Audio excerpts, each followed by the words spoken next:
really great to see such a large turnout for our program today, Our Economic Future Through Ports. My name is Jim Britton, and I am the president of the City Club Board. The mission of City Club is to inform, connect, and engage to our community to strengthen the civic health of our region. We emphasize civil conversations and listening to others. We begin by acknowledging with humility that the lands where we are today is the territory of the people of the Salish Sea. Their presence is imbued in the waterways, shorelines, mountains, and valleys of the traditional homelands of the coastal Salish peoples, and it has been that way since time immemorial. As always, we'd like to thank all of the volunteers for our programs. Would you give them a hand, please?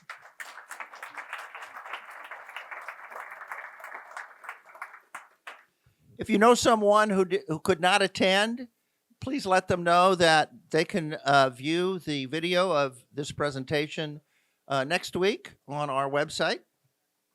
I'd also like to acknowledge the sponsors for their support of this program and all of our programs.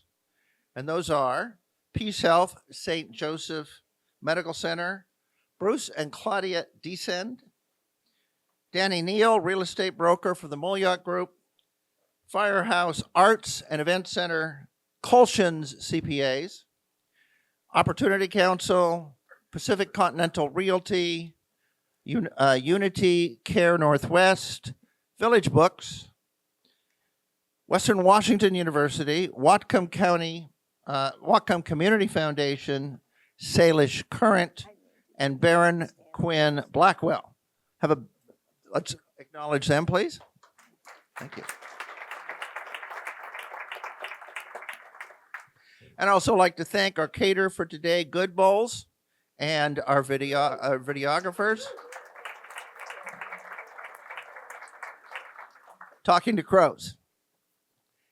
So for those of you who are here and aren't members, I would like to encourage you to become a member. So the members provide most of the sustaining financial support for our programs. So if you take advantage of the programs, I encourage you to become a member. It is $40 per person, $70 for household of two, and $25 for those who are under 25.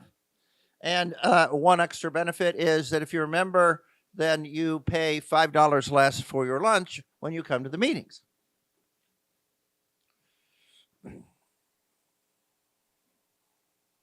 So our next program is set against the backdrop of the Trump administration's foreign policy, including switching sides on Ukraine and other actions. And our topic for the March meeting is what lies ahead for U.S. diplomacy and accepted leadership in the world. Might be a little timely, huh? Our speaker will be Nicholas Mealy, who spent decades in the U.S. Foreign Service as an expert on international affairs. So this should be a great program, and I encourage you to come. So with that, I'd like to encourage all of you, if you haven't yet done so, please silence your phones.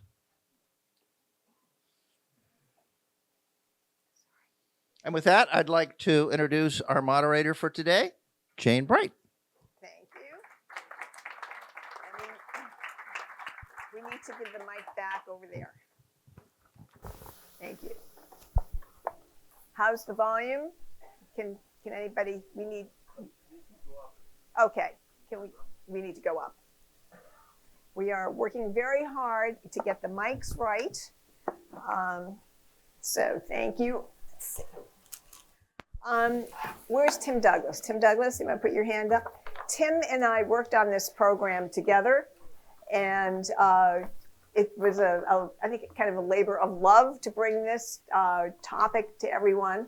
And we felt it was very important to have an overview of how ports in Washington work.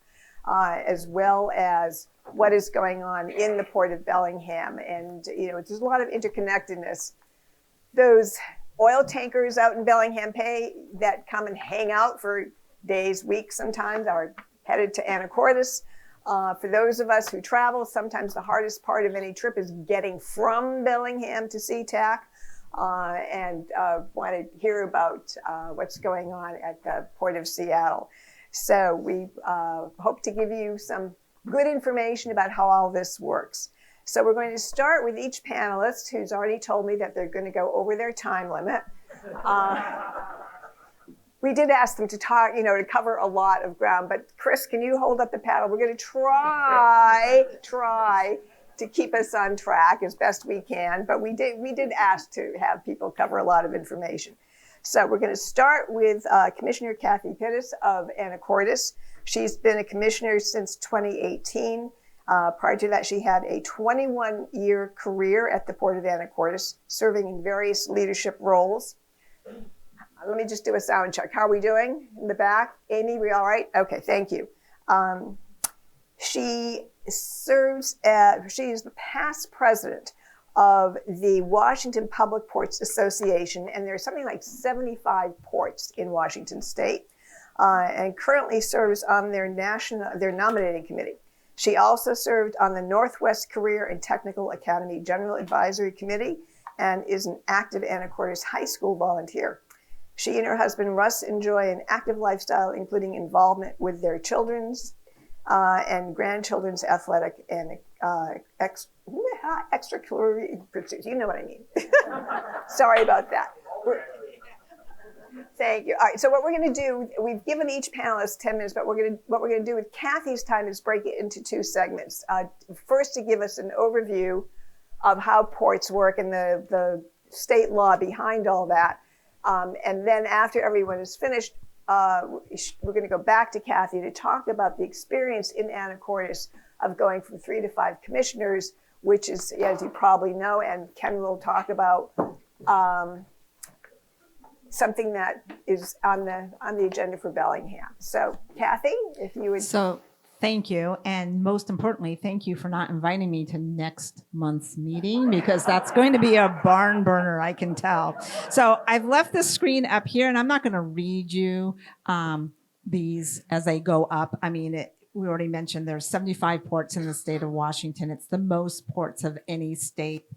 And actually, we have a large portion of ports throughout the entire country in North America as well. But we are the largest locally controlled public port system in the world here in Washington State. So why we exist? It was the Ports Act back in 1911. Won't go through all that history, but we have a crucial mandate, and that's job creation. It's economic development, but Hold the mic. You've got to hold it up like this. Sort of like an angle. Okay. So is job creation. So we are the only public agency whose primary purpose is economic development. And one thing that's really important to know is if you've met one port, you've only met one port. We are very diverse. There are ports that only have a RV park, for example, but that's their economic driver in that particular community. Someone else might have just a short rail line. And then many of the ones that, like in Bellingham, Anacortes, and Seattle, obviously of different scale and size, airports, marine terminals, properties, recreational facilities.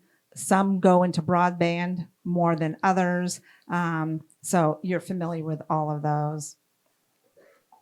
So again, I'm not going to read you the slide, but you are very familiar with what a traditional port is living here in Bellingham, which is very similar to us in Anacortes. We're a little bit smaller. Obviously, our airport is much smaller. And then Seattle down south everything else is on a bigger, grander scheme at that point. So there's a reason why I have two things here. There's the landside port activities with the real estate and everything that goes on, and then airports sometimes considered the land side, right? Instead of ports around the country, people just think of water, only water, but that's not true, and you already know that. But I have the slide up here about environment. And although we're not the Department of Ecology, ports take the seriousness of the environment, and we wrap that into, in the end, economic development, job creation. Think of a brownfield site, right? Reclaiming that. We're the ones that doing all the work, and it's a long haul to do that. Even the Port of Anacortes is very proud, almost $70 million in environmental cleanup for a small port of our size. And then you take that property and you turn it around, and some of it has become a park, but most of it has turned into economic development and job creation because we put jobs back onto those sites. We are using those sites again, but they're clean for our community. So again, transportation, terminals, marine highway. And I think one thing I want to remind people of, when you think of highways like I-5 does not bring in money as far as it costs you money, right? It costs money to maintain that. But it's the same way with a marine highway. When you're thinking about vessels and traffic and everything else that goes out there, it is a highway, and it transports goods and services. And all you have to do is remember COVID and today supply issues, right? Supply chain issues. And we need these goods and services not only coming in, but going out. So I've had in here that customers in 214 countries and territories buy Washington-made goods and services.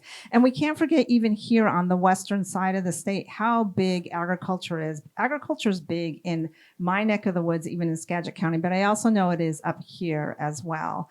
And then I have this footnote in here about broadband. For many communities, and I believe the Port of Bellingham is involved in that, it's one of the newer mandates that ports can do. And I guess I'll also let you know that ports can do a lot of things, many, many things. It's almost too broad to go into all the things that it can do. It should be reflective of the community's values, right? So that's why it's going to be different amongst all 75 ports. But I also leave people, because some people will say, boy, why don't you do this? Anacortes, Port of Anacortes, why don't you do broadband? Well, I always usually end up telling people, just because you can doesn't mean you should. That came from my mom, right? And I take that really seriously. Our city happened to have taken up that mandate, and they do a very good job. And we're not going to compete against the city and what they're providing for our community. This is my last slide. All jobs are not created equal. The job multiplier, the direct versus indirect. And what I really want to camp on here is there's a factor of 4 to 10 on jobs. When you talk about especially working waterfront jobs, that's closer to 10.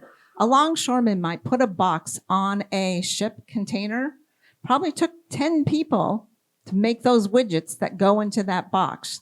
And then you go ahead and put on the truck driver and everything else that goes into that. So I want to make sure that people understand all jobs are not created equal on the economic development side of things.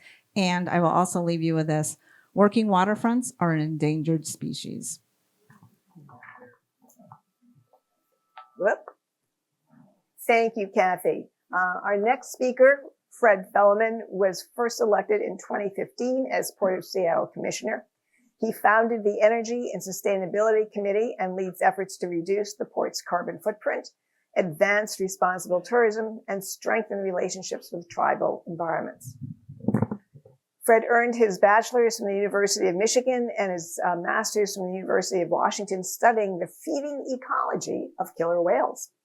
As a consultant to marine conservation organizations and tribal governments, he has championed maritime safety measures, the creation of the Olympic Coast National Marine Sanctuary, the Cherry Point Aquatic Reserve, and the listing of southern resident whales under the Endangered Species Act. Fred spends much of his spare time in the San Juan Islands, where he continues to monitor the movements of commercial vessels and killer whales. Fred, thank you coming all the way up from Seattle. We really appreciate you being here. Thank you, Jane. And most people say, well, what kind of qualifications are that to be a port commissioner, right? Well, spending a lot of time out in the water with the whales, and I saw the ships as just another species to learn about. And then these then these ships that looked like cities started coming to town and went to, and I go, where are they going? What are they doing? That's why it brought me to the Port of Seattle, and I started attending commission meetings and came just to do the 2-minute testimony. And then I saw the agenda. I go, well, that's really interesting stuff. And so I ended up hanging out for the whole meeting. And my joke on the campaign was I've been to more commission meetings than most commissioners. And that's even before I became a commissioner. So anyway, the Port of Seattle is the largest port in the state. And it's, I came there to, this conundrum of, how do you have economic growth while reducing your footprint? That's like the magic. How can you do both, right? And so this is my goal, is to try to achieve environmental sustainability while creating jobs. And but also ultimately, though, in order to be able to be a port, especially in a big city with increasing property values, of all the permits that you have to get, it's the social license to be a port, to be able to have community support. Our property values are too high to be able to withstand commercial development if you aren't seen as a vital part of your community. So with that, I will get us started.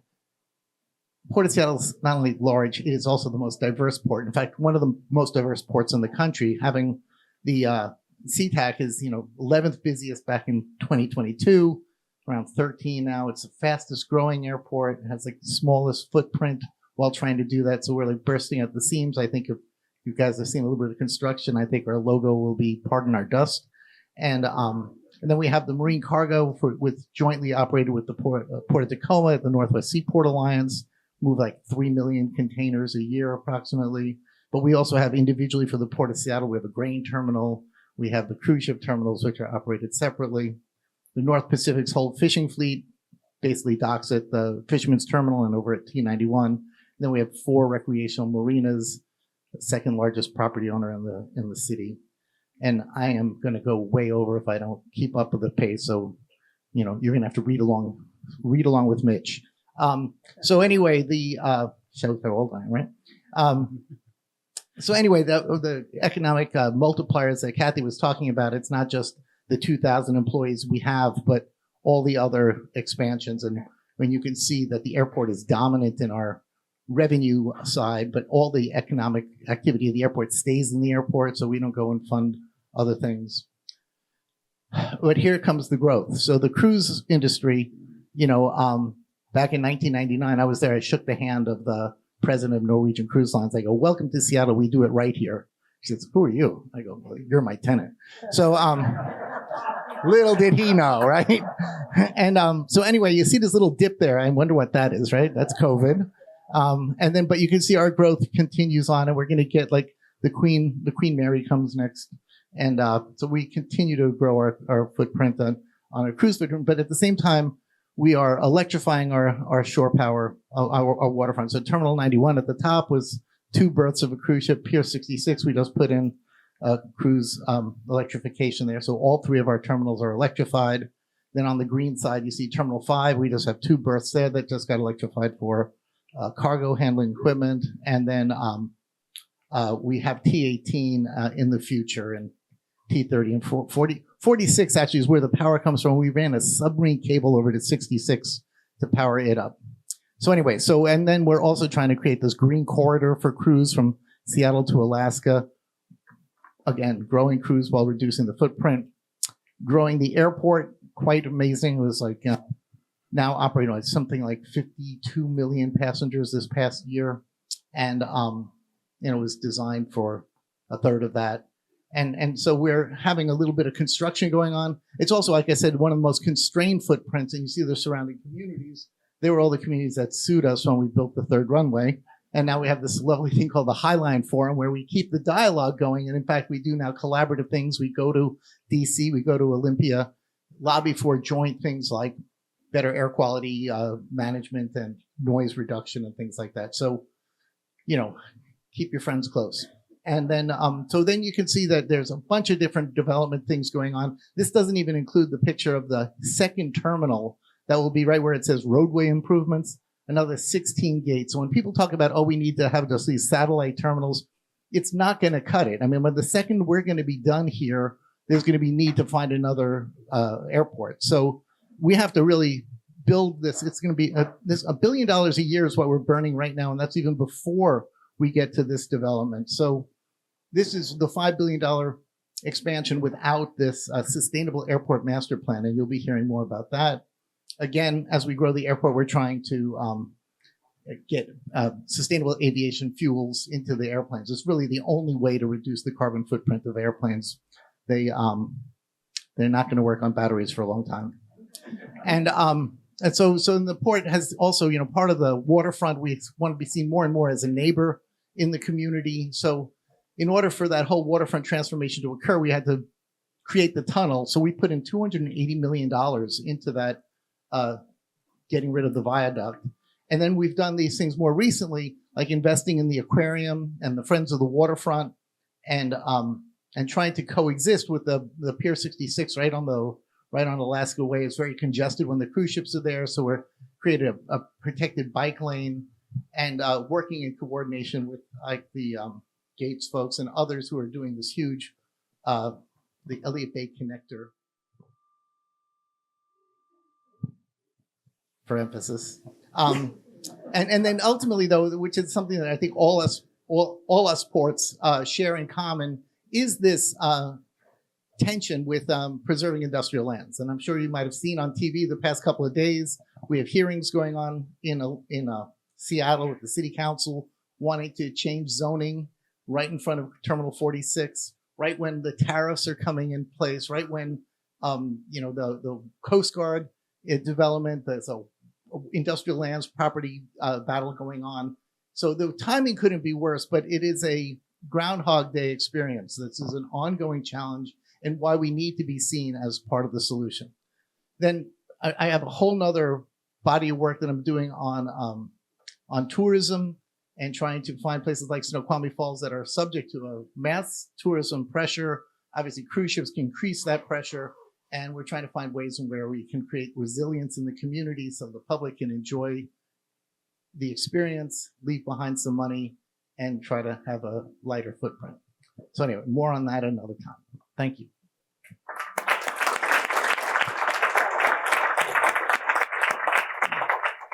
And I would just like to point out, Fred, you were ahead of schedule. So thank you. Very, very impressive. Our next speaker is Tyler Schroeder, who recently joined the Port of Bellingham as the Director of Economic Development. Excuse me. Prior to joining the port, he had 20 years of experience working for Whatcom County, where he most recently served as the Deputy Executive for nearly 10 years through 2 administrations. He brings a wealth of experience and a proven track record of success in leadership positions and project management. Mr. Schroeder is a graduate of Western Washington University. Tyler? Yeah, thanks for having me today. Let's see if this thing works. It's probably easiest to keep it in the stand, and so you're not. Get a little closer. Yeah. We do have feedback. Is it me? Let me try muting me and see if that helps. Let's see if this will work. Yep. Thanks again for having me, Tyler Schroeder. I'm really excited for the opportunity to speak in front of you all and the opportunity and the request to be here. It's great to go a little bit after Kathy and Fred. I think when you look at the Port of Seattle and the growth in economic development and the commitment to environmental sustainability, and you think where the Port of Bellingham is from the different lands that we have, it's great to have those examples to be able to carry it and move forward. I have a couple of topics to speak to: economic development locally and why the Port of Bellingham. Some current projects that are on the docket: rail link at the Bellingham shipping terminal. What kind of businesses do we look to attract, and where do we go? So, first, the Whatcom County and the city of Bellingham are in partnership with the Port of Bellingham to be the leader in economic development. A main part of the port's mission is sustainable economic development. That really looks to a goal towards sustainable, resilient economies that really requires a balance as you move forward to accomplish that. It embraces business growth while ensuring, environmental stewardship, economic opportunity, resiliency, social equity, and ensuring our community's values are included and go hand in hand as we look to where that growth in the future is. One thing I've been thinking about for the last year, and as the city and the county battle with some housing issues and how to make it more affordable, is I think it's also time for our community to look towards engaging economic growth in that same context of sustainability and resiliency, and reevaluate some of the factoring limits to that opportunity, similar to we have with housing. And we've seen that we need to grow housing units and accomplish the growth that's coming into our community. And we also need to start to think about that from an economic development standpoint. But to do that, it requires addressing longstanding policies and regulatory barriers to look towards that innovation and to be attractive to growth for existing businesses, to retain them and to also recruit them in. But it's also very, very important that we continue to ensure economic progress combines the community's environmental and social values, similar to the Port of Seattle has done over the time frame. In Whatcom County, the Port of Bellingham is designated as the Associate Development Organization, the ADO, and that ADO designation is from the Department of Commerce. What that really indicates is that the port is entrusted to lead countywide economic development initiatives. My group, my staff works with the port properties, but also works with private business owners to understand what they need for growth, for accountability, and how they can be expanded at the same time. So really what we do is work collaboratively and closely with Whatcom County, with the city of Bellingham, to ensure there's alignment in the strategies in the comprehensive economic development strategy. That's a baseline document that the economic development community, nonprofits, the jurisdictions use to ensure we're aligned to accomplish the goals of a resilient economy, which is dynamic, which is inclusive business community, provides for high wage jobs, equity, and also looks towards a robust infrastructure and land availability to be able to help those businesses grow and for us to attract. The idea is to connect businesses with economic development services, talk with the skilled workforce resources, assist with site identification and selection for businesses that are looking to grow or come into our community. We also have a vast amount of partners in this conversation. I see many in the room today, whether it be nonprofits, the universities, the technical college. Those are ways to connect where businesses need connection to workforce. And educated individuals that are leaving Western or leaving the technical college can have a footprint at an early age with a high wage job and ability and success to move forward. So really, it's been great to join the port in this economic development framework. And, it's a collaborative approach between everybody that's striving towards the goals that I've kind of outlined. Okay, so that was the easy question. Now I get to speak a little bit about the rail project with the waterfront. And so, over many years, there's been a discussion with the waterfront district. I'm sure a lot in the room were here when GP was operational. I'm sure a lot in the room were here through the whole community planning process in the last 20 years or so about what that balance between redevelopment at the GP site looks like. In that, there was a connection to vibrant neighborhoods with houses and pump tracks and breweries, and also securing maritime industries, the shipping terminal, and see how to enhance and grow that, and what those balances look to do. Recently, the Port of Bellingham was awarded a federal grant for construction of a rail link to the shipping terminal. We see that as a really good opportunity to start to play in the regional connection of the trade of goods and that ability to accomplish it. So, rail really provides an efficient and sustainable way to move cargo from one port to the other.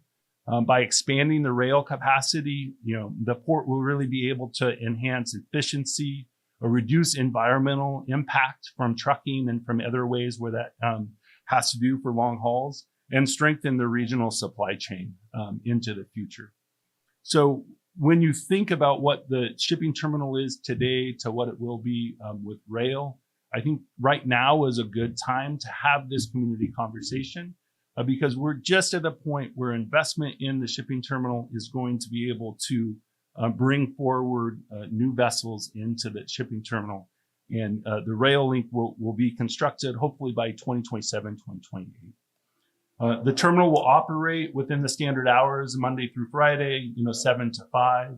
There is opportunities for extended hours with the rail and the shipping terminal, but those are done through negotiations and discussions with the specific operator that wants to come into the shipping terminal, and really kind of takes a look at vessel and rail schedule, perishable or time-sensitive cargo, union labor agreements, and noise and environmental regulations.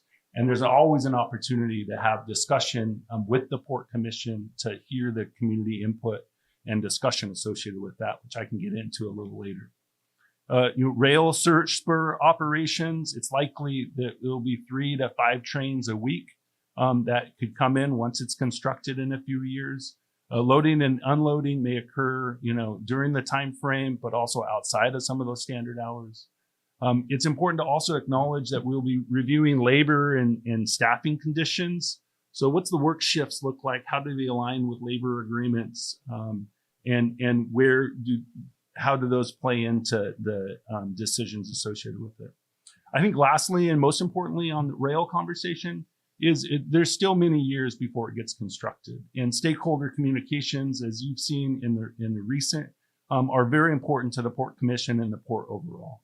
And so public notification of what that looks like and how those ships are being operated is why kind of we're here today. And then also why Commissioner Bell will be able to speak to some of the ideas about Port Commission engagement with the community as it moves forward. So stepping back a little bit, having no idea how much time I have left. Yeah. I think I focused on the important ones. So now I'll kind of at a higher level. So the other 2 questions I was posed to me is what new expanded business opportunities are we working on with the port, both on port property and off? And then what's the actual process to bring in new business? So one thing I want to recognize the economic development team, we work with all businesses in Whatcom County.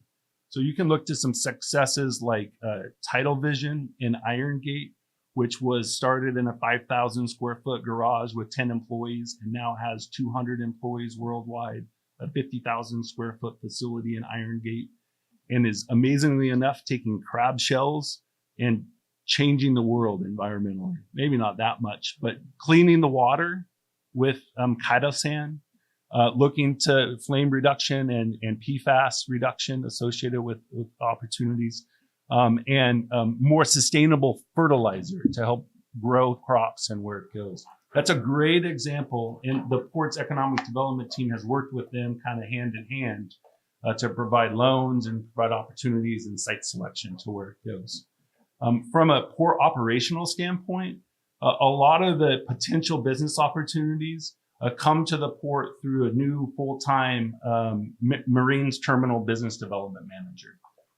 As we reinvigorate the shipping terminal, we've hired somebody specifically that has vessel logistics and knowledge. And a lot of those contacts come to them, come to the framework with the commission's guidance. And we recently had an open house at the shipping terminal to walk through what likely commodities and how those gets accomplished.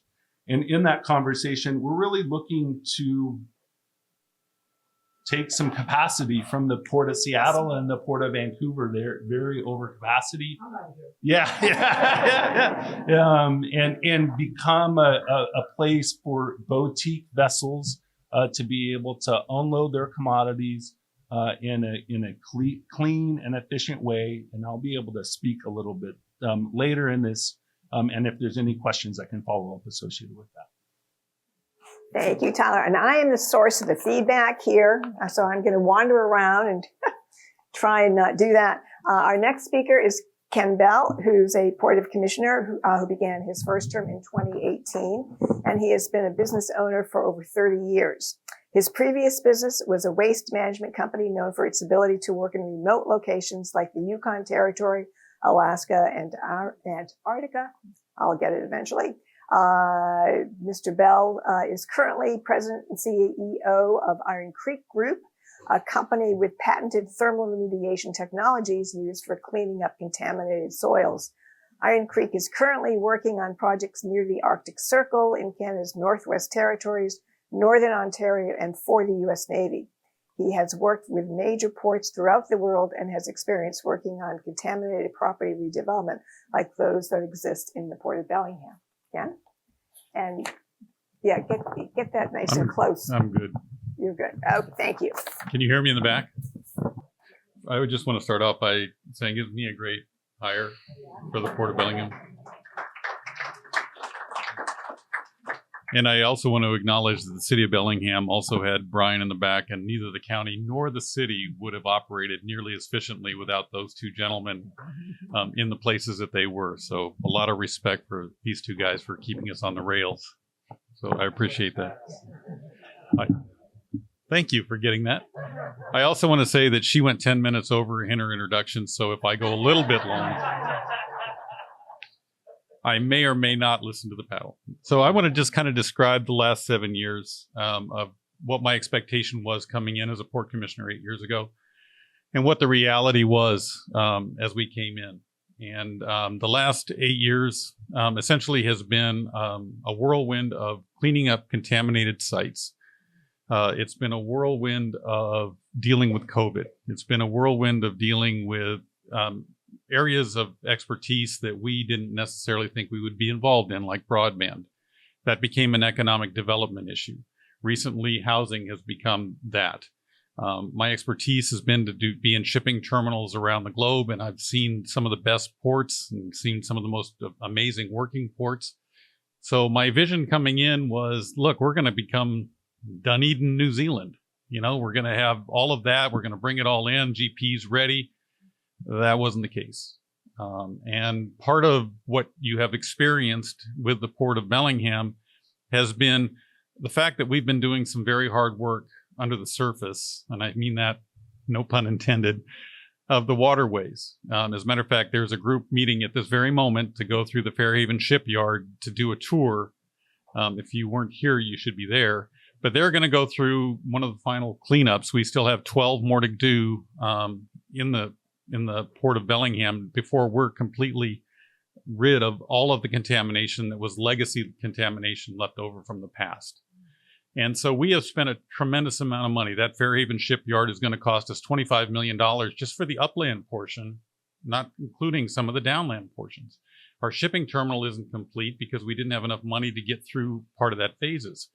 We operate on a budget that is the spillover from Seattle, basically. You know, the interest that they make is what we operate on. We're not nearly as financially sound as they are. We rely heavily on grants from the Department of Ecology. There is a gas tax that goes in every year that you pay for cleaning up these contaminated sites. Well, we've also had to fight off the threat of the legislature taking those into the administrative fund. They want to take it to the general fund. Cleanups don't happen every year. They take a long time to get through the process. You've got a lot of permitting to do. You've got a lot of technology to do. You've got a lot of feasibility studies to do before you can start digging up mercury in the water. So from that standpoint, the amount of time it's taken to get the cleanups done and for us to get to the position where we can actually do the job that we're required to do took a lot of time, took a lot of money, interrupted by COVID where you couldn't do it for a couple of years. So I had to have my expectations dashed a little bit. But it's also things that are under the surface. And when you think about all of that underground activity, you can't build on that until it's clean. And then once it's clean, you start activity in a location that, for the shipping terminal, for example, had no activity on it for 20 years. And you have neighborhoods that have built up around that and have changed populations in that period of time that have no knowledge of the chlorine smell that came off of GP and no knowledge of the noise that accompanied industrial activity. So when you start that back up and the neighbors hear noise underneath their pristine view, there is going to be a WT moment, right? What's going on? And admittedly, the port did a horrific job of trying to communicate how that was going to roll out, what that was going to look like, and what that process was going to be. That's going to go to some of what she had asked us to do, and how are we going to rectify that? So having stumbled the first time, we're going to kind of correct that going forward. I asked last year for the port to start to begin to do some community outreach. And in that community outreach, I want to put all the stakeholders in the room, divide the port up. By the way, just a side note and just a point of pride, the port of Bellingham has more shoreline than the port of Seattle. Because we go from Blaine at the border down to Fairhaven. So just inch for inch shoreline, the port of Bellingham is a bigger port.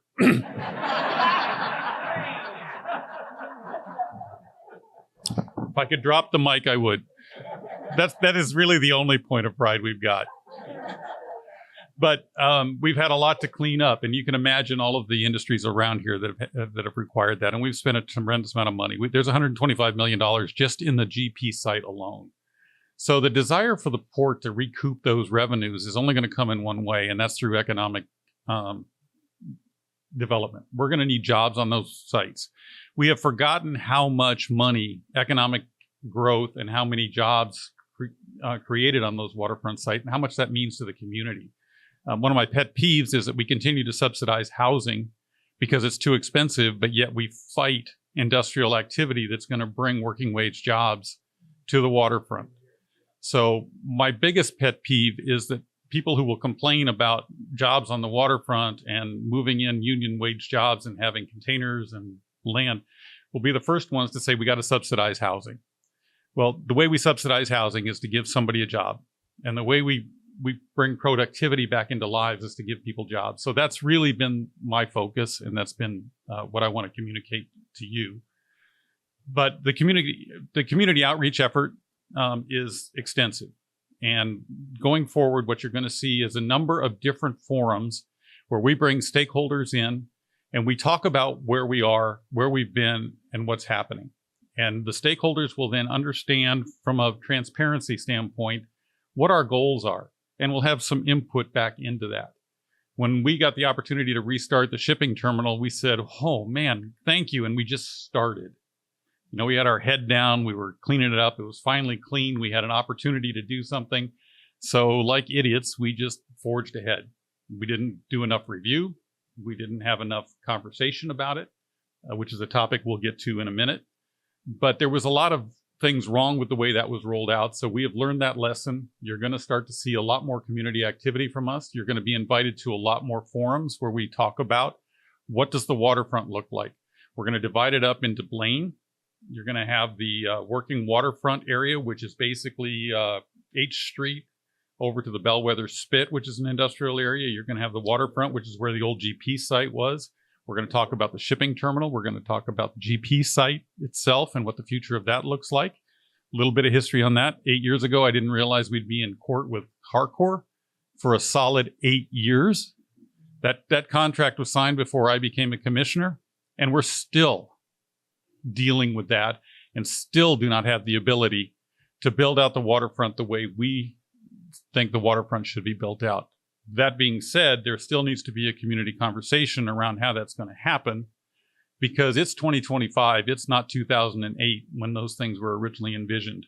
And the last photo anybody has seen of the way the waterfront looks is not going to be a reality.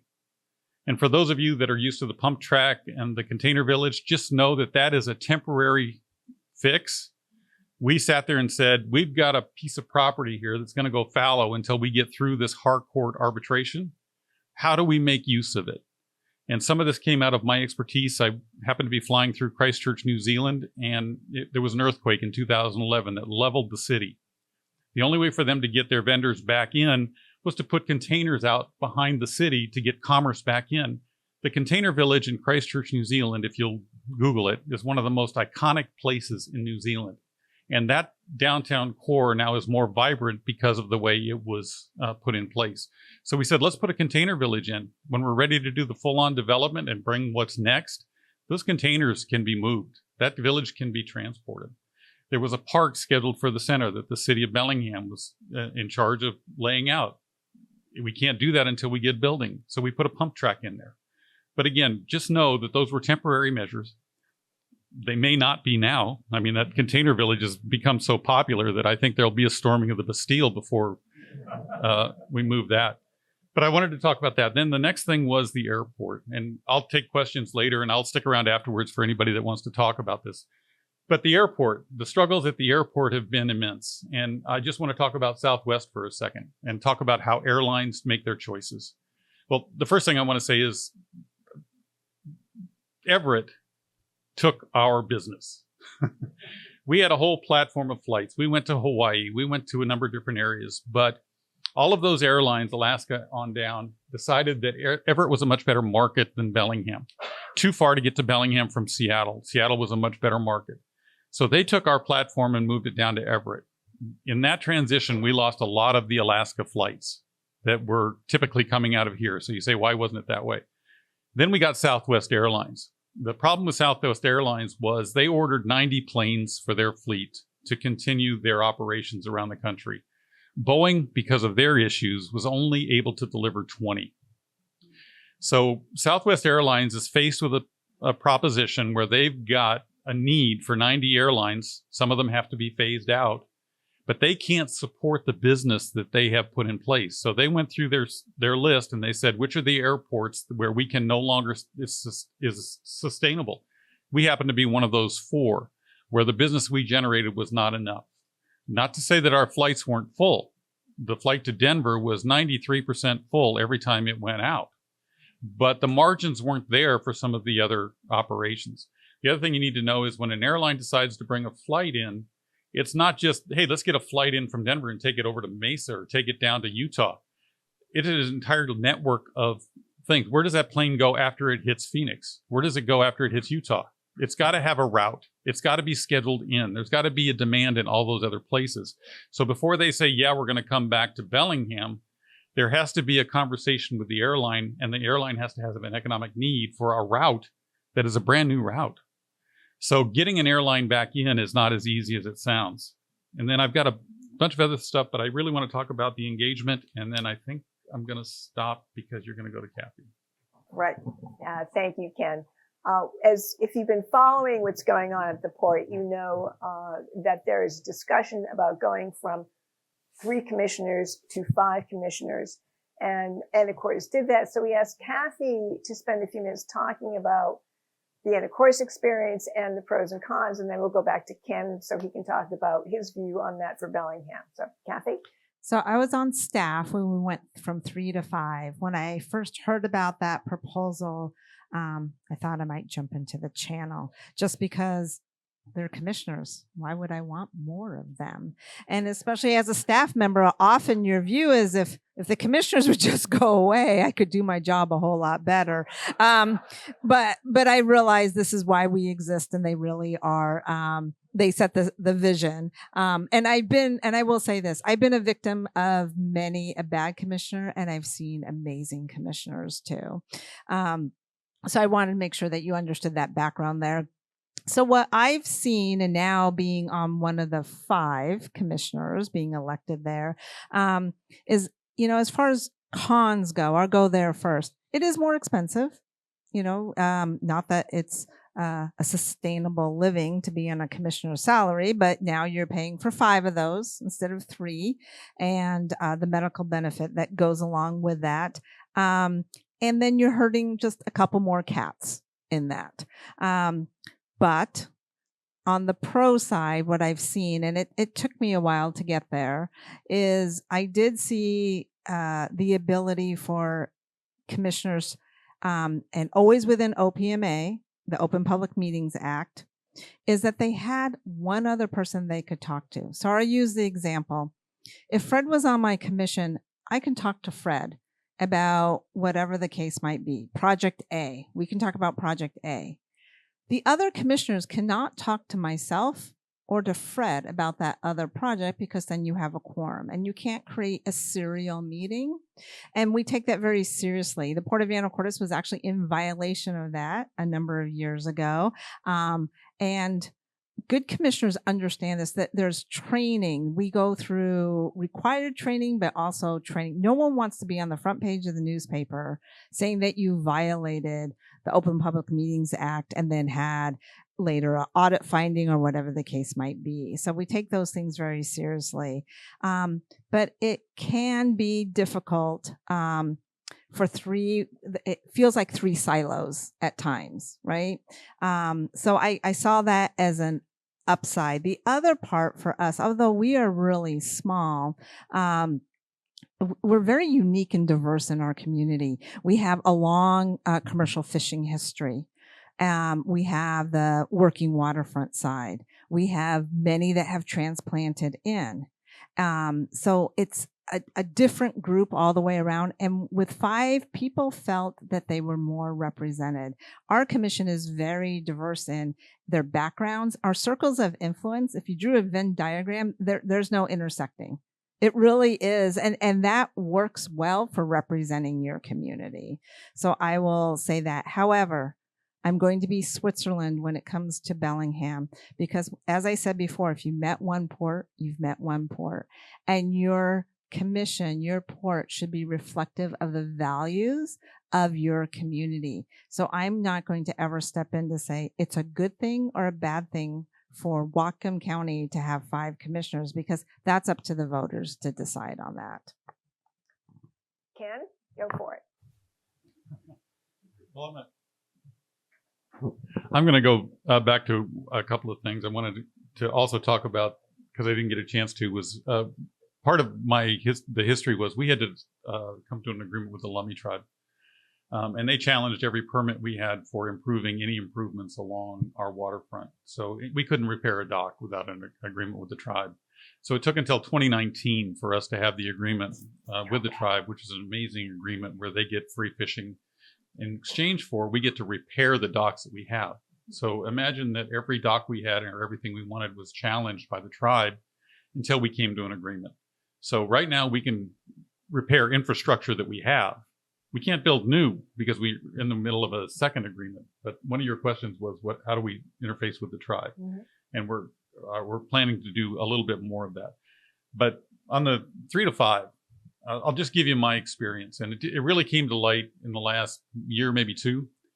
I think a 3-member commission is a little dysfunctional. When you think about the fact that you can't have a conversation with one of your other commissioners without violating the law, to me, that is a very difficult place to be.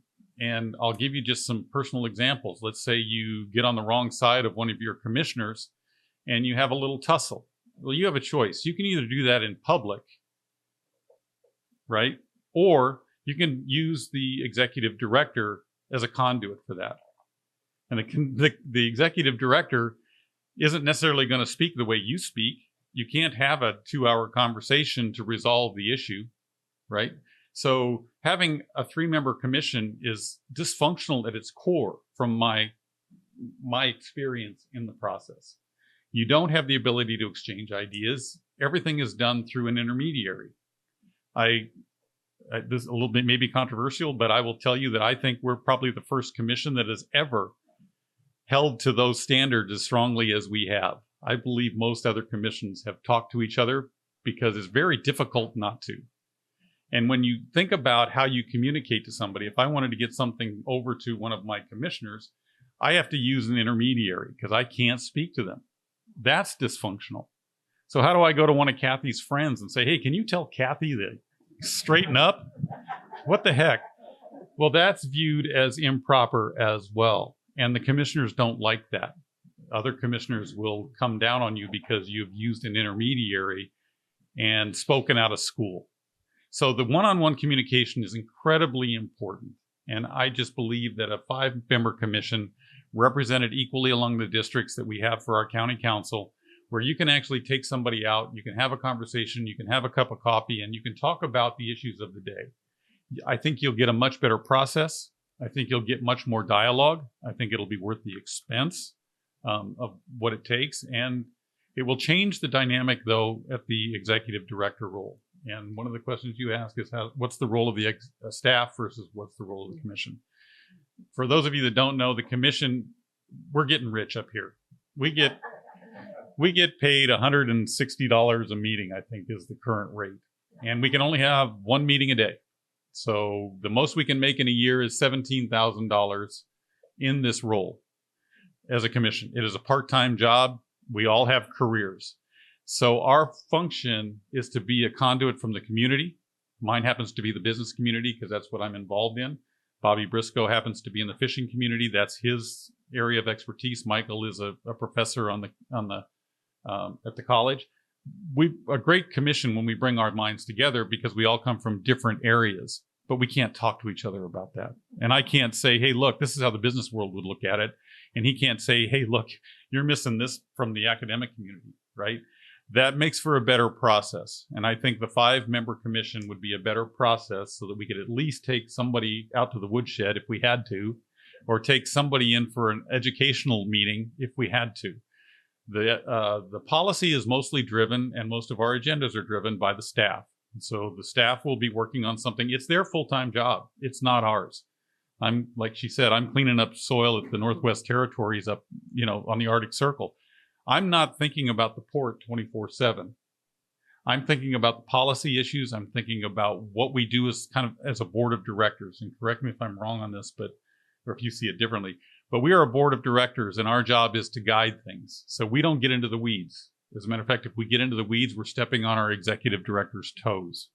And the only time that comes to light is when there's an issue, in which case we do get involved and we do have to step on the toes. And imagine not being able to talk to anybody about that, right? So I'm a big fan of moving to a format where we can actually have a conversation with each other, where we can actually discuss what the trouble is of the day.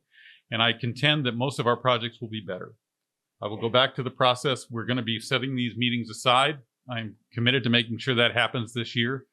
This is my last year, so I'm hoping that I can get all of these done before the end of the year. We hope to have as much community engagement as we can possibly have to talk about what are the implications of a rail siding, what are the implications of housing on the waterfront, which I don't view as a port responsibility.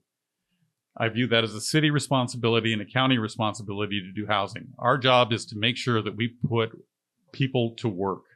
We're the only governmental agency in the state with that as its sole mission.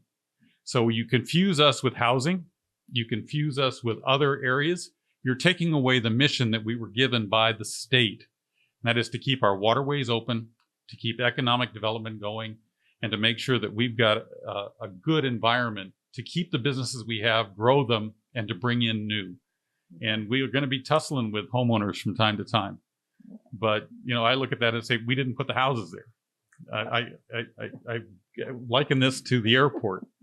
The airport's been there since 1920. How many complaints do you think we get about airport noise? Because somebody moved in next to an airport. Is it the airport's fault? I worked for the garbage companies for a while out in Ferndale. I hear you. She could hurt me, so I got to be careful. You worked for the garbage companies out in Ferndale. They were there long before the houses, but the housing developments come in and they start to pressure that industrial activity, and they want the industry that's been there for generations to go away because it's impacting their life. So I'm going to be hard on the side of we need industrial work. We need working wage jobs.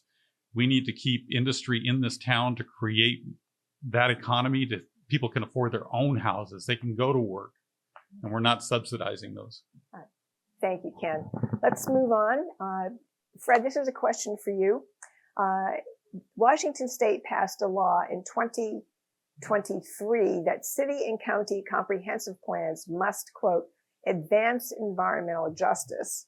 And Ecology has provided statewide disparity maps. How do you factor those in Seattle when you're trying to grow development and jobs in the waterfront, when you've got neighborhoods that you'd be impacting? negatively from Well, that's that an easy standpoint?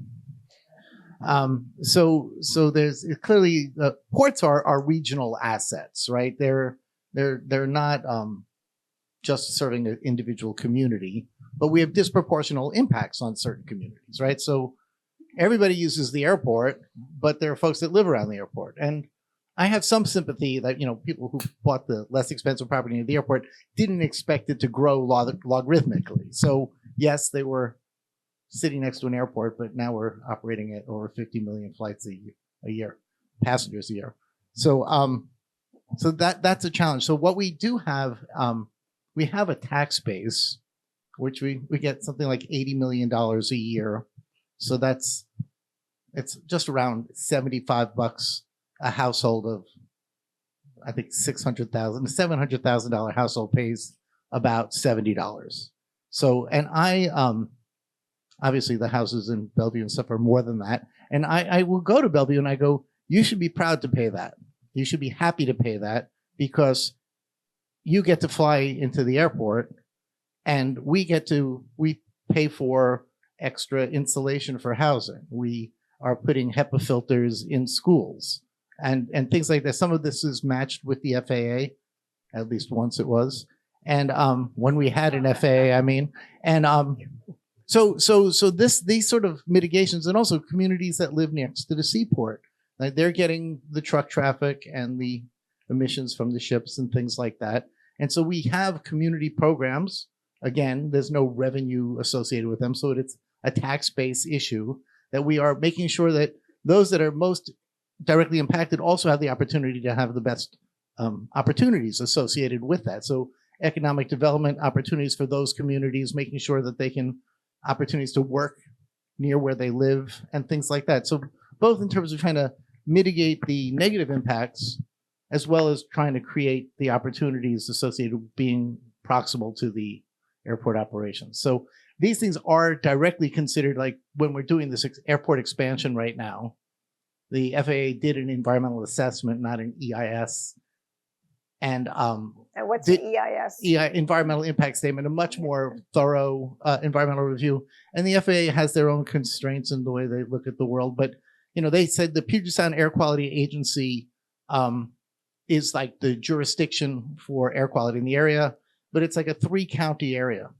So when they say how much worse will the air quality get by expanding, building a whole nother terminal with 16 new gates and all that. So they're looking at the delta, so to speak, of what it would be with or without this new development. And so they say, well, in the Puget Sound air quality jurisdiction, 3 counties, not so much. But they don't then look at the disparity map and see that those communities that live around the airport have the highest incidence of asthma, have all the other concomitant problems. So they're going to get sued because they're not doing that environmental justice disparity analysis. So, pay me now or pay me later. So you have to acknowledge that. And as a public port, we should do our part to try to minimize that. But it's going to be embraced in the regulatory environment. And a companion question for Tyler. Per ecology, Alderwood and Birchwood neighborhoods have higher pollution, economic adversity, and public health impacts. And the city has designated Alderwood for additional housing. With a truck route on Bennett Drive, which goes, for those of you who don't know, that goes from Marine Drive over toward the airport, already carrying over 200 diesel trucks daily, and that's per a neighborhood assessment. And the heavy impact industrial location designated for Marine Drive. How can any truck traffic on Bennett be increased? Yeah, great question. And I think it is interesting as well because this community conversation is happening, as Fred indicated earlier, in the city of Seattle. That balance between housing and industrial. And earlier I talked a little bit about sustainable economic growth. It's about understanding the community inputs, following the science and the regulatory data about air emissions, about noise and where it goes, and be able to balance those two things to understand that we do need housing and we also need economic growth to where it goes. Is truck traffic on Bennett Drive specifically violating state law? I'm not to say. I don't know for sure. But what I do know is through the Growth Management Act, through the environmental justice discussion, those are good policy conversations to happen with the city council, to happen with the county council, and for the Port Commission to understand the impacts associated with it and the values to the economic growth so that they can consider them when they make decisions about where projects go or how lands are zoned and how much housing should go into the Alderwood or Birchwood, or if just those lands have already been zoned and developed with residences and there isn't additional growth going in those locations. But unfortunately, there's the impact of an arterial truck route that goes through because those truck routes are designed to take the weight and the load from those large trucks to try to mitigate that. Does it mitigate totally the impact of emissions associated with it? It may not, but let's as a community have those conversations, sit down at the table and make some policy decisions that guide the best interests between those impacts and the way we want to see the community grow. Yeah, I'd like to weigh in on that just a little bit. And this is an understanding that I think gets lost. We currently have a limited amount of industrial ground. And we only have, in those industrial grounds, limited places where those industries can actually move their materials from their industrial ground to other places. So some of the arterials that were established are established because there was industrial ground there and they need to get to the highway. So as you look at the impacts of these trucks, just know we are dealing with a limited base of industrial ground. What I hear often is, well, just go build some more industrial ground way out there.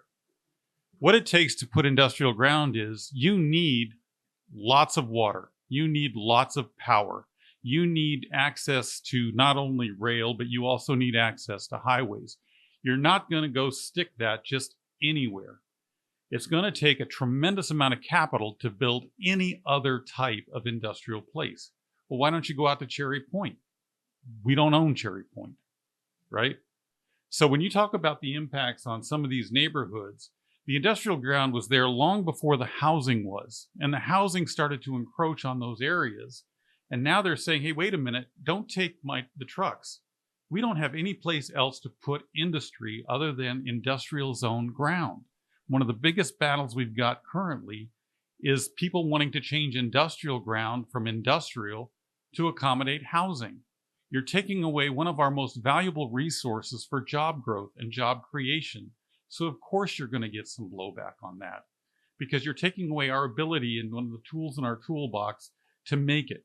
So how do I bring somebody into one of those industrial areas, give them a place to work if they don't have a way to get their commodity out to the highway? If they don't have a way to get it on a shipping terminal to get it out to other markets? We've hamstrung industry in this community. This is the conversation that we need to have as a community is what do we value? What's important? What are the trade-offs? Are we talking about mitigation to alder growth? What we're talking about is how do we downzone industrial ground? That's not the conversation.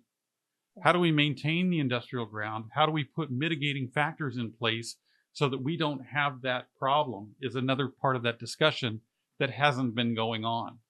Because we need all the industrial ground we got. We're not going to pop another industrial park somewhere in the middle of nowhere without all of the infrastructure that goes with it. So it's a big community discussion. It is impacting more than just alder growth. It's also impacting the jobs. We've got a cement plant down there that has been there forever. Are you shutting me up? I am. and I she has that look that my wife has. It's called the you idiot look. Where all I have to do is look at her and I got that look and I say, oh, my wife. I did tell Ken we were going to, keep Shut moving here. This is a question for Kathy, actually for all the commissioners here. There have been some articles about, I think, both Anacortes and Bellingham losing grants or having grants frozen with the new administration. What's going on in Anacortes on that front? Well, Anacortes was awarded a $64 million federal grant. So that is in flux right now. But we do have a meeting with Rick Larson on Saturday at 12:30 in regards to that. But I also want to clarify of that. It's important because economic development, we want to support businesses that are around us. And a majority of that money was for businesses that were around us. Of that $64 million, less than $3 million was actually coming to the Port of Anacortes. And so we will end up being okay on that. And it's not the same as environmental cleanup funds. Our environmental cleanup funds tend to come largely from the state of Washington and the legacy partners through insurance. So that part is fine. But then we also have other larger grants that have come in, and those are still flowing through. So our redevelopment of T-Dock, for example, major fishing dock impacts the tribes and all of that. Those are still flowing through. Yeah. We're going to switch to audience questions in a minute. So we're going to need Amy and Jane to come up and get mics. But Fred, any issues in Seattle on this? The implications are enormous. We get intense amounts of federal funds, and both at the airport and at the seaport. We don't choose to do a project banking on the grants. But like for example, Terminal 18, we want to build shore power there. It's a 3-berth terminal. But we won't actually, for that particular example, we won't put in skin in the game until we had at least 80% of the project the financing was secured, and we were doing that by grants. So for the environmental stuff, that's what was particularly invulnerable. There's $3 billion the EPA gave away this past year on EPA, just Clean Ports grant. That unbelievable. The Port of Anacortes rocked it like that. And we got $6 million. 46 and we get 6. 64. Dyslexic. Anyway, but even that money is in jeopardy. And that was like for planning to do electrification of the waterfront. So this is a catastrophic moment for a lot of especially the greening of the port, but basic infrastructure grants and things like that, that just, you got to keep the docks afloat. And so we're deeply concerned. That on top of the tariffs, I mean, it's a double whammy. Yeah. I don't know whether Tyler or Ken wants to answer that vis-a-vis Bellingham. Yeah, I think same concern. We weren't quite as successful at 64 million. We did go through for a Clean Port grant to electrify the crane and operations at the Bellingham shipping terminal, and that's in question and concern. There's some federal grants that we're working with the Working Waterfront to help retrofit existing vessels to clean from diesel engines to others. And there's some questions associated with that. The executive director is currently in DC talking with the contingent there to ensure as best as we can the dollars from the feds are going to come down. Another example is the 3.2 million, I may have that wrong, for the international terminal at the airport. Senator Murray, Larson, and others were very influential in getting those dollars. They need to be reappropriated, and we're working as hard as we can to ensure that those dollars are there so that we can start attracting international routes for commercial purpose. Okay. We've got Amy. Can you hear me? Where's Amy? And she's heading back. We've got Jane in the front. Audience questions, please. And with the mics, you've got to hold them like that and speak directly.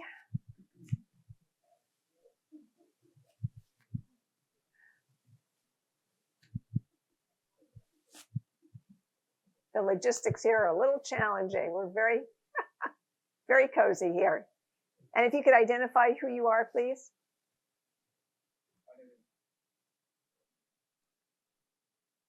Is that on? No, it was on. There we go. Thank you. My name is Dan Tucker with the Whatcom Working Waterfront Coalition, and I have a question for the Port of Bellingham. Can you tell us a little bit, you mentioned about keeping waterways open and how important it was to keep those open. Can you just highlight really quick why the port was originally created and a time when the waterfronts were closing? This goes back, and you're going to stretch my knowledge of the history, but it goes back to 1911.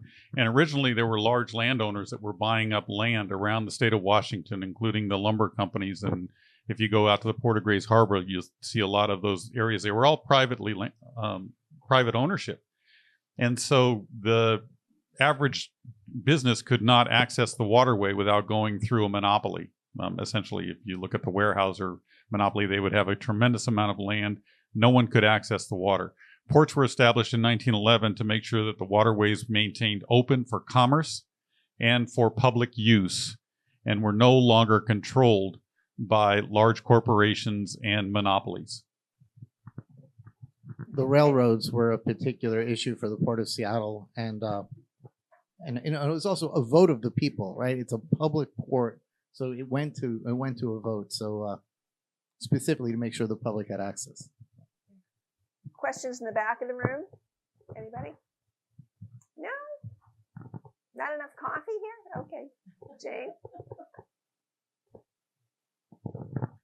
Thank you. I have a question for Mr. Commissioner Felleman with regard to killer whales.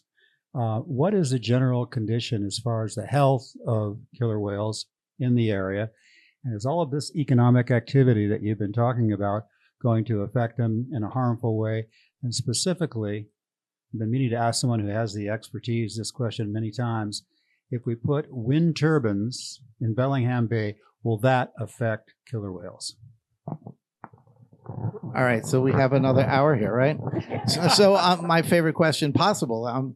So anyway, the killer whales are doing terribly. You know, I came here in 1980, and the population is actually smaller than it was then. So it's pretty depressing watching my study subject go extinct in front of my eyes.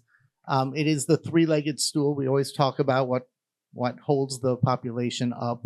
You know, it's the food is the most important, and Chinook salmon themselves are threatened species. So it's not exactly a recipe for success to be focused on a prey species that themselves are not doing well.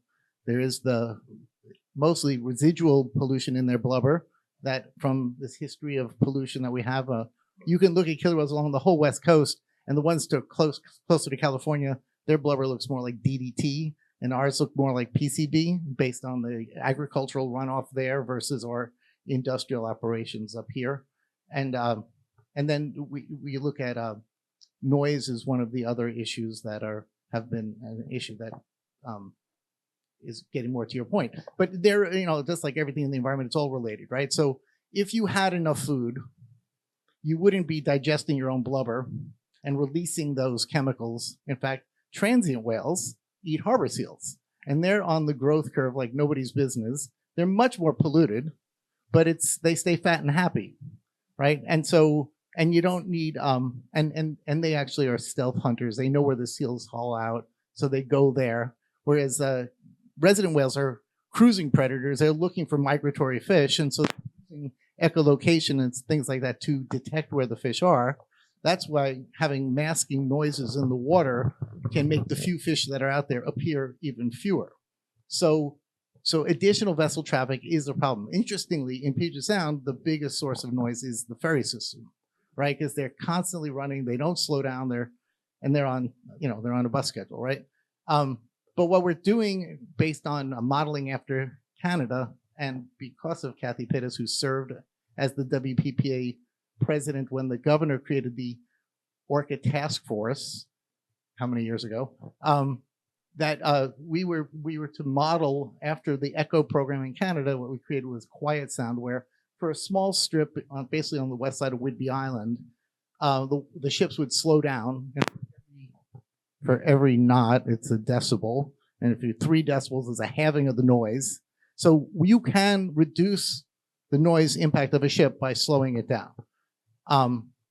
That's a small part of their range, but in the wintertime, the whales are there a lot, so foraging success is better. Now, when it comes to windmills in Bellingham Bay, again, it would be a noise issue.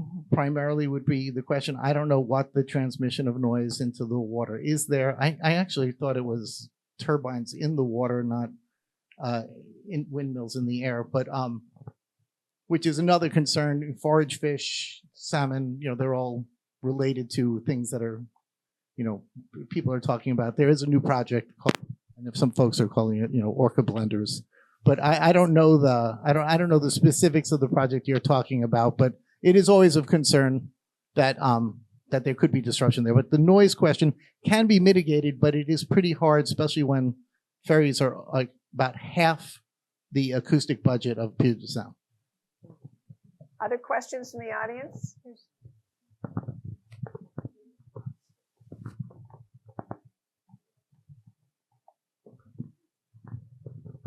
Can you hear me? Yeah.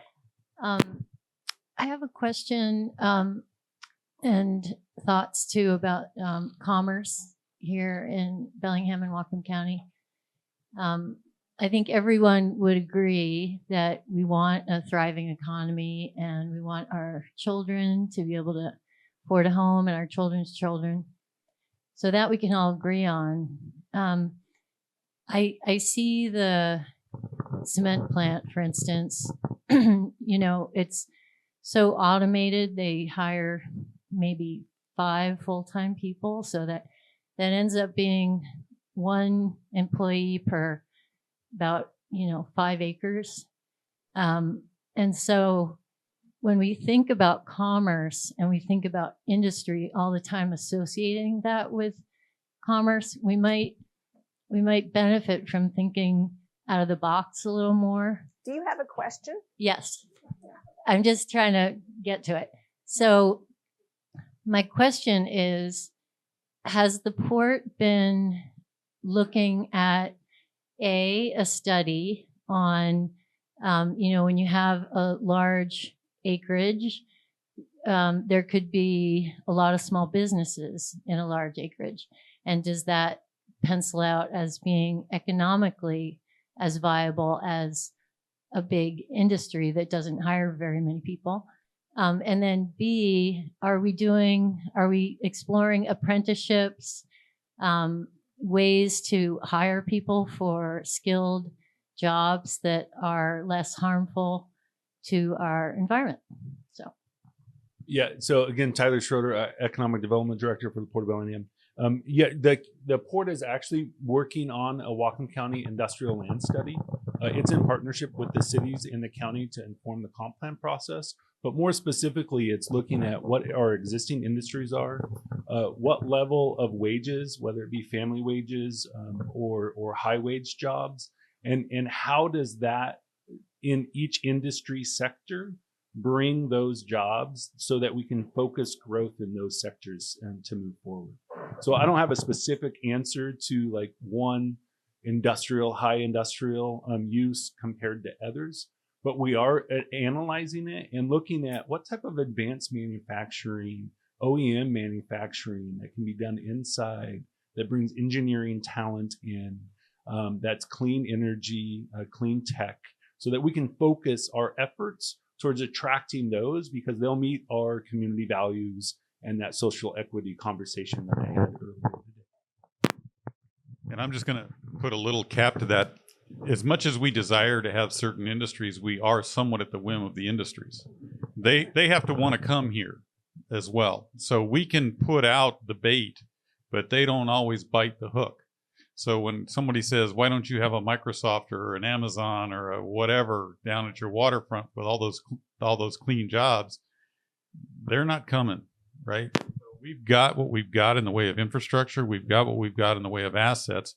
And our job is to try to market those in the best way we can possibly do it. One of the other answers to your question is that's a perfectly good mitigation step towards protecting heavy industry from residential, is to put light industrial areas in between the two so that you have a gradual walk down of heavy industrial into lighter industrial, and you're absorbing that lighter industrial manufacturing. And so looking at those kind of strategies to accomplish more than just one goal, it's more than just bringing the jobs in. How do we mitigate some of the impact of the neighborhoods by focusing on light industrial parks like an Iron Gate or something of that nature to mitigate the heavy industry that's around us? The heavy industry is losing its footing here in America. We're losing it. We don't have the reason that you got ABC for one reason. We don't have an aluminum plant in the country. We don't have a steel plant because they're just too obtrusive So it's all got to be shipped overseas. And that's currently where that stuff goes. So when you recycle something, it's going to an overseas market. If it's not, the nearest aluminum plant, I think, is in somewhere outside of Chicago. The transportation there is prohibitive, right? So it's just trying to balance those things. Industry with light industrial is a constant juggling. Thank you. Jane, you've got a question. Hi, Tim Douglas. I'd like you to, whoever, and several of you maybe, to focus back on this increased shipping traffic. Because so many of these things, we know, for example, that in BC, they just approved a massive new port at the mouth of the Fraser, and that's going to create a lot of shipping traffic. We're participating in creating that, and we're competing with like Los Angeles, Long Beach, that also have a lot of access. So how do we compete? And secondly, what do we do in our waters here to deal with significantly increased shipping should that happen? I'm going to take it to the local level before I ship it off to the regional level. First of all, locally, our waters are not deep. So we are not a deep water port. We can't compete for the deep water business that a Vancouver or a Seattle can compete with. Our ability to attract business and commerce is going to come on a much smaller scale. It's going to come on a barge. It's going to come through those kind of activities.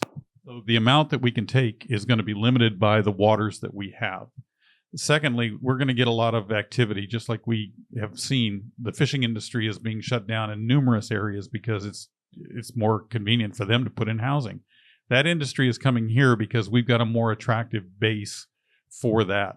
But from the shipping standpoint, we've got to take just what we can get, and we're getting the overflow from those areas. Thanks for the question. Something I think about a lot. So it's interesting that, with the size of ships have increased significantly. So in the port of Seattle and Tacoma, the Seaport Alliance, we've actually moving more containers with fewer ship calls. It's a surprising conundrum. With regards to cruise ships, it's a little different. We have larger ships and more of them. It's interesting that that with cruise ships, they're like the only class of ships that currently have a IMO notation as being a quieter ship. Their cargo is acoustically sensitive humans, so their ships are intentionally quieter. But we have a growth in cruise ships. We don't have a growth in container ships. But Canada has got all pedal to the metal, and what they have on the schedule is enormous. So Roberts Bank 2 and Neptune, and there's many other projects that are going on in Canada. And unlike many people think that our competitor is LA Long Beach, our competitor is British Columbia. It's because we're really the port of Chicago. About 80% of our goods are going to Chicago. And about our catchment area is about 20% of what comes into town. LA is the exact opposite. They've got a population center that's going to consume at least 80%, and then the 20 goes on to like Texas and things like that. So that's what you call. And then Canada puts it on rail, and they drop it into Chicago over at Michigan, or they cross the border. They're taking, with lower environmental standards, actually for the most part with stormwater and things like that, they get to outcompete us for our market. And so they're growing rapidly. Prince Rupert is basically a new port, and they stole several of our major shipping lines just to go there. So we don't have any control over that, but it just so happens that right now, because I look at our traffic data, and it's other than cruise ships, our numbers are down. Okay, I'm going to do a lightning round. Okay, I'm going to steal one thing because I have a pet peeve with that too. So what Fred mentioned was how the goods are coming through Canada and then dropping back down into the U.S. They also avoid the harbor maintenance tax by doing that, which is a very important tax for our ports and all that to maintain the harbors environmentally too. So it's going to emphasize that environmental issue there, that our standards are much higher. I think we're out of time for, it's 1:30, and I thank you all for staying, but I do have lightning round for everybody in one sentence. Give me a definition of family wage jobs. Kathy? If my kids are my grandkids are fifth generation anacortes, and I was also on the school board. So if anyone in my family or anyone that went through the Anacortes school system can choose to live in Anacortes and work there, and they have capacity to be able to not have their glass so full that they have to work 2 jobs. It's okay if both people want to work, if they choose to work, but if they are running on empty all the time, what ends up happening is there is no capacity to pour into, whether it be sports teams, your PTA, your local schools, your senior centers, your city clubs, run for office. That does not make up for a good community. And so better communities are ones that have capacity, and that means financial capacity to be able to pour back into your community. So that's what I mean by a family wage job. Like she said, the only other thing, often when it's referred to, is referring to often, working class jobs, right? And so it's one of the critical things is to be able to have higher wages without requiring a higher degree. And so that's really one of the critical things that the port provides, that allows you to live in the neighborhood and you don't have to be a .comer or a biotech or somebody like that. So it is a leveler of the community that I think is really an important role. Quickly, my connection, I didn't grow up here. I didn't go to high school. I came right afterwards.